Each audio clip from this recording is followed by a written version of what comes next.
James Bond shit right there. It is some James Bond Doesn't it shit. take you back?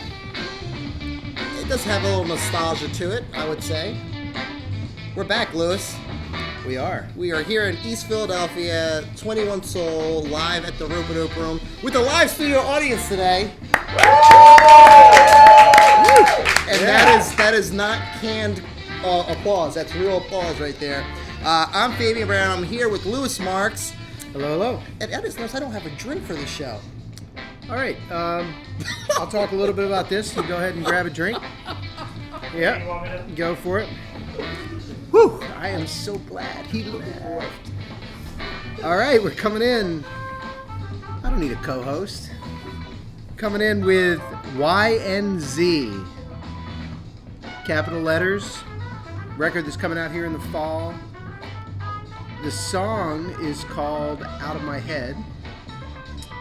And that's Mr. Wyan Zoe. We have experienced Wyan's presence here at Ropeadope back on the Funk Arc originally. Okay. With Will, who played with Antibalas. So that was an amazing band. I encourage people to look into that. Then Wyan appeared on a record with Kalen and the Sky Thieves. Kalen, wonderful record. Very fancy, excellent hats, I will say. Excellent hats? She wears stunning hats. Kalen does. We all know what I'm talking about. And then again, Escaper, perhaps? Well, I know they're all Yes. tight. They're all tight. Ryan also played drums or guitar, drums with Escaper, I think, for one of the records. And now Ryan's here with his own record, YNZ, and I have to say I was surprised. Not surprised that I would find something of quality, but it's just mysterious. What do you mean? I'm not following. What do you mean? What's Well, mysterious? they're kind of like a little spy funk vibe right here, you know? It's like James Brown is... Or James Brown. No, James Brown meets James Bond. That's exactly what I'm listening to right now. See? Freudian slip, and I had it. Oh my gosh. Right? I love If James Brown was James Bond, this is exactly what he'd be listening to when he jumped into whichever car he chose. I love it. YNZ set to come out August 16th. Album titled Double Negative. All the good stuff will be in the credits for you to check out. Didn't Wyan also have something to do with the Brooklyn Bowl too? Wyan works with the Brooklyn Bowl. Yeah. Wow. So he's like everywhere. And Relics. So he's that. I want to get him in here because he's got some interesting stories. Love it. It's a track called Nondescript.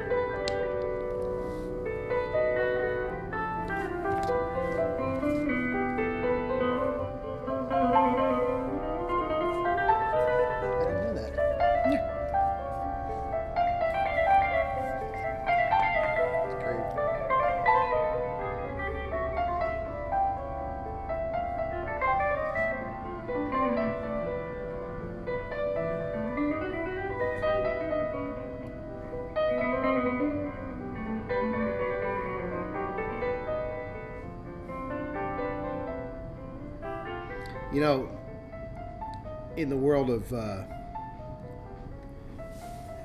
continuous recycling of marketing, every word, every term, when it becomes an international or a national term that everybody recognizes, suddenly it becomes taboo. So I'm referring to the term hippie. Okay. For this particular discussion. Okay. Right? First there was bohemian. Then there was hippie. Then there was new ager. And for a while everything was exciting, but there's a certain type of person that explores. Right. And this gentleman, Olli Hirvonen, strikes me as a vagabond world explorer who could be called a hippie at some point in his life. Of course, now I can't use the term. But I played one of the softer tracks from this record because it's got a lot of power.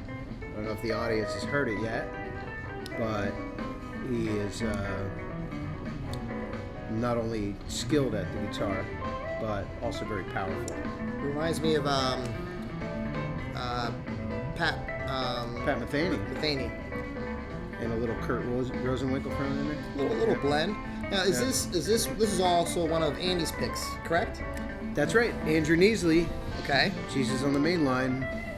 Everybody calls him Andy. I don't think I've ever called him Andy. I insist on calling him Andrew for some reason. Yeah. But he's tapped in. He's got a formidable beard. He does. I'm trying, Andrew. And this kind of goes back to the whole Ropeadope thing. It's like, if I find somebody, if I meet anybody who's got a connection and a bunch of people around them, that's how all this has happened. That's how Atlanta Records got started. That's how Sounds of Crenshaw happened. Andrew Neasley has a network and people who respect him, and he's got his ear on it, his eye on it. So whatever he brings, we're going to listen to. I have yet to really dig in fully to the album. It's the kind of album that you have to listen to. Like you can't kind of put it on the background and just. No, for me, it's one of those albums where you listen to it over and over, and you hear something new every time that you hear it. And the musicality of the album it's really what gets me. It's like I can focus on one instrument at a time and come back again and again. Another thing about Andrew, man, everything he's bringing towards us, it's the quality of musicianship is just like all the way up. All the way up. Yeah. I like this album too, like in the few times that I've really been able to just sit down and listen, now is one of them. We get a lot of jazz where people are proficient at their instrument, and like here I am, I'm playing the guitar now, and I'm playing it in a perfect way. I don't feel that at all. I get the constant sense that Olli is trying to tell me something about himself when he's playing. That this is something that's unfolding in his head that he needs to pour out onto the recording. I love it. Have you had any interactions? Obviously you had, but you never met Olli in person. I have not. Yeah. Okay. Yeah. Yeah, it's one of those things where there's a lot of great... what does Wikipedia say? About Olli? Yeah. What doesn't it say about Olli? Hold on. Let's go. My quick... Remember last week in the thunderstorm when I was looking at you for Wikipedia and the power went out? Yeah. Like, just use your... in the middle of the show? I'm like, what are you doing with your phone? I'm handing you my phone. All right. Subscribe. Go back to next week. No, go back to last week. Next week and last week at the same time. The show is brought to you by whiskey. Here we go.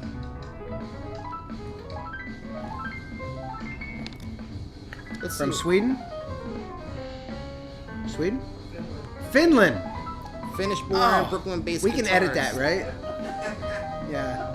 Let's edit that. Sorry, Olli. Yeah, Finnish-born, Brooklyn-based guitarist, introduced a high-personality, path-breaking vision of guitar heroism. Pat Metheny, John McLaughlin, and Larry Coryell. Right, there you go. You were right on it. I love it.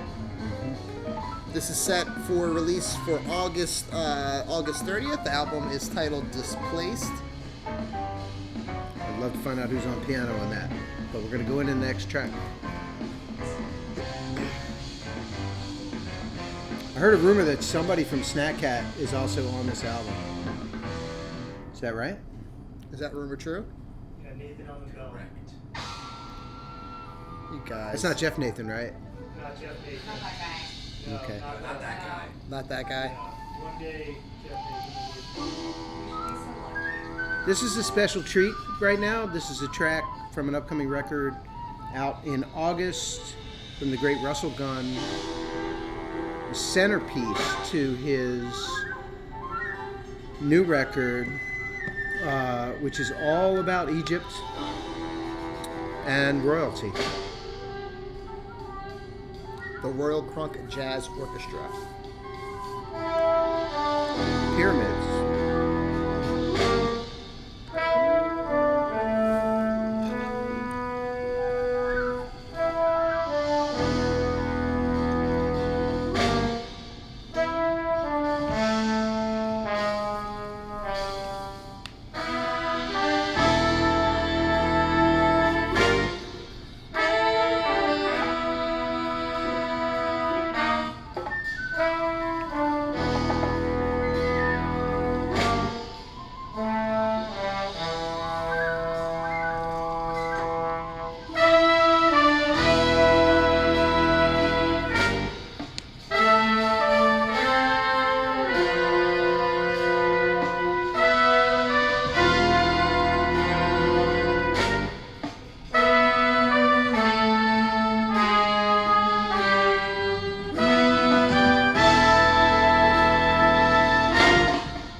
band's back, man.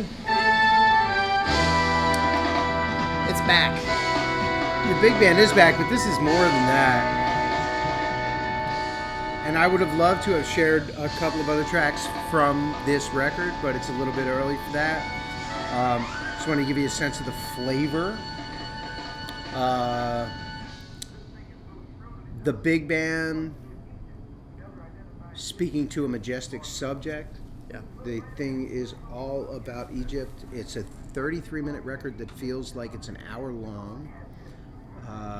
You can listen to it in one piece, and it captures your attention. And there's just a really strong messaging around it. There's a few little pieces where there's a vocalist coming in, but you can read about the narrative of this record on Ropeadope.com as it rolls out, and on Russell's materials. There's imagery. We have. You were just looking at pictures of great Dion Farris with a beautiful, majestic costume on stage. This is a celebration of Egypt, but it's really a celebration of Africa, right? In case we all forget. Egypt is in Africa. Yes. Yes. Right. Well, I don't think anyone in this room forgot that, but there are people who... There are moments Yeah. where we have to look at the map. European, Eurocentric history, written as the printing press was developed, and then subsequently every other form of communication, including the internet, tells us certain things. And when we think of Egypt today, we might not think of it as an African nation, but it is an African nation, and it is the predecessor to people who were brought here. And Russell is digging back to his roots, to the kings of Egypt and the kings of Africa, and re-establishing identity in the same way that Christian Scott Tunde Ajwa is, but in the same manner, but not in the same way, right?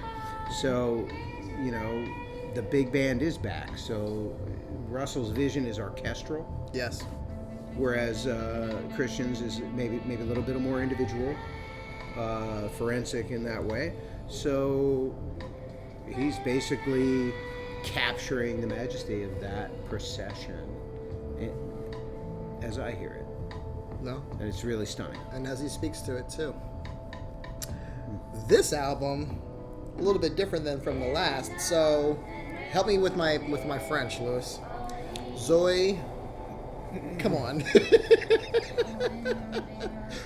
I'm guessing, The dyslexia. I don't know, but I'm going to read it as I see it. Go ahead. Zhou Kroix. Way off base.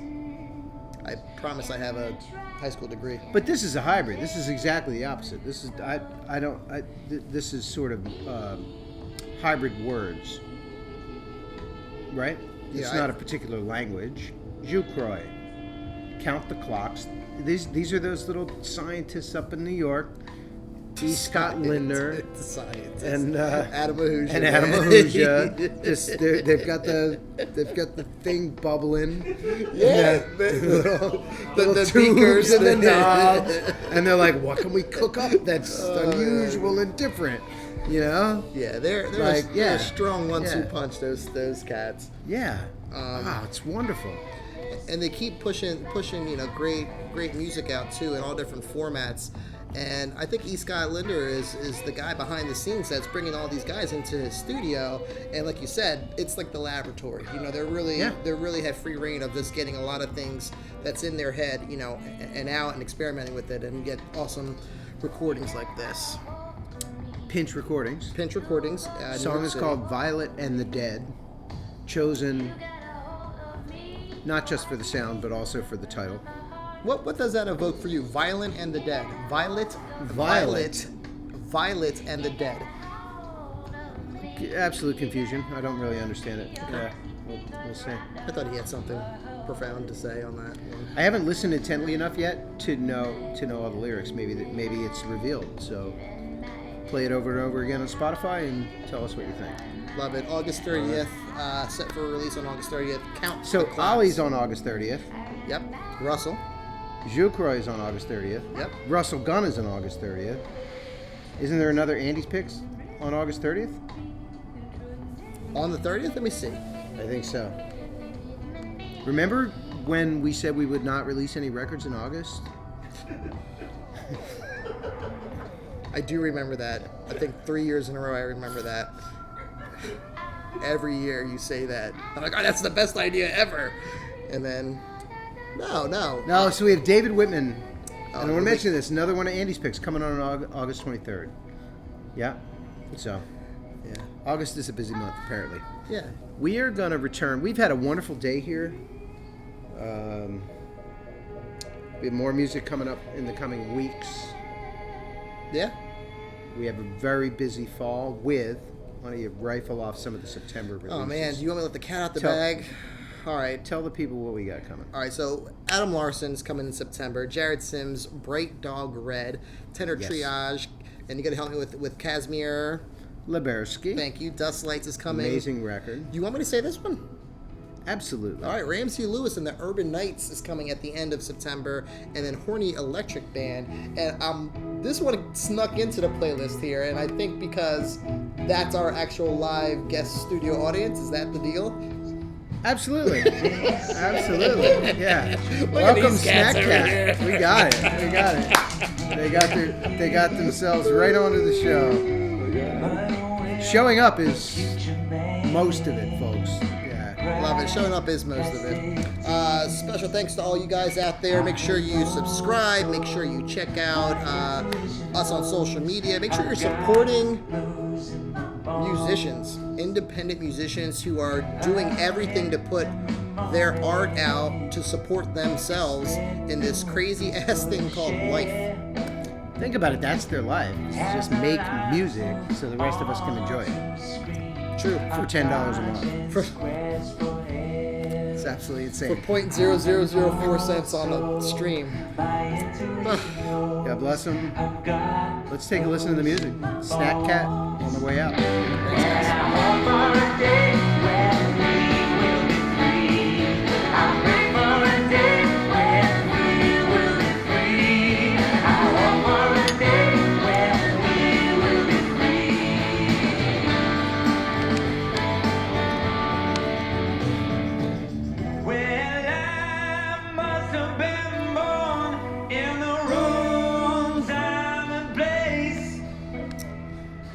Thanks, guys. Hang on.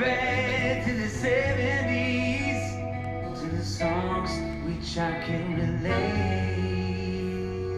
See. The attention span of a child We didn't know and no command in the 70s that we were in the time. We didn't know. We knew it was cool, but we kind of thought everything sort of sucked. And then the 80s came. And we were like, oh shit, that was it. That was it. I think it was like Flock of Seagulls or something. And we were like, oh, all the good shit just happened. All the From good George Clinton to the Rolling Stones to the band to Bob Dylan, all of it. Even Talking Heads, like at the end of the 70s, you were like the Ramones, all of them. You were like, oh, it was when the production values changed and everything just was like, NEM. I want to go back to Kansas. It's what it was. I'm sorry. I had great parents that played great music in my house, so you don't have to be sorry for me. That whole 80s thing, I kind of just like, I don't even remember that shit. My friends were kind of like, what are you listening to? So you don't have to feel bad for me. I knew you were. I had it great.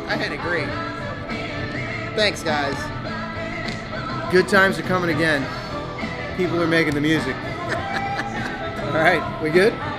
This is empty yet again. Me too. Boom.